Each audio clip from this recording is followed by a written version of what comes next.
નમસ્કાર, પંચાયત સમાચાર 24 માં આપનું સ્વાગત છે। દાહોદ જિલ્લામાં માર્ગ સલામતી અને ટ્રાફિક નિયમોના અમલીકરણ માટે પોલીસ દ્વારા એક વિશેષ અને સકારાત્મક અભિયાન હાથ ધરવામાં આવ્યું છે।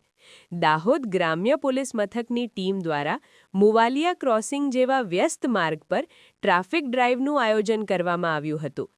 આ ઝુંબેશનું મુખ્ય ઉદ્દેશ્ય વાહન ચાલકોમાં ટ્રાફિક પ્રત્યે જાગૃતિ લાવવાનો અને માર્ગ અકસ્માતોની સંખ્યામાં ઘટાડો કરવાનો હતો। પોલીસ દ્વારા હાથ ધરવામાં આવેલી આ ગાંધીગીરીની પદ્ધતિ સમગ્ર પંથકમાં ચર્ચાનો વિષય બની છે।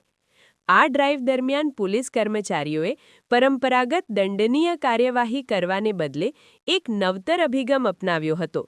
મુવાલિયા ક્રોસિંગ પર જે વાહન ચાલકો રોંગ સાઇડ એટલે કે ખોટી દિશામાં વાહન ચલાવીને નિયમોનું ઉલ્લંઘન કરી રહ્યા હતા તેમને અટકાવવામાં આવ્યા હતા।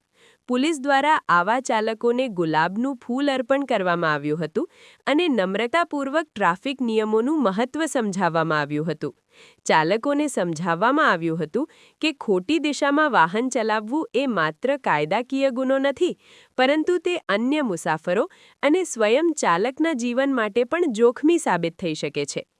દાહોદ ગ્રામ્ય પોલીસના આ માનવીય અભિગમથી વાહન ચાલકો પણ પ્રભાવિત થયા હતા અને ભવિષ્યમાં નિયમોનું પાલન કરવાની ખાતરી આપી હતી।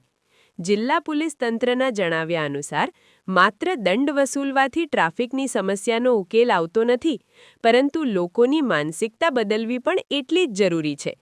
આગામી દિવસોમાં પણ જિલ્લાના અન્ય મહત્વના સ્થળો પર આ પ્રકારની જાગૃતિ ઝુંબેશ શરૂ રાખવામાં આવશે, જેથી માર્ગ શિસ્ત જળવાઈ રહે અને નાગરિકોની મુસાફરી સુરક્ષિત બને।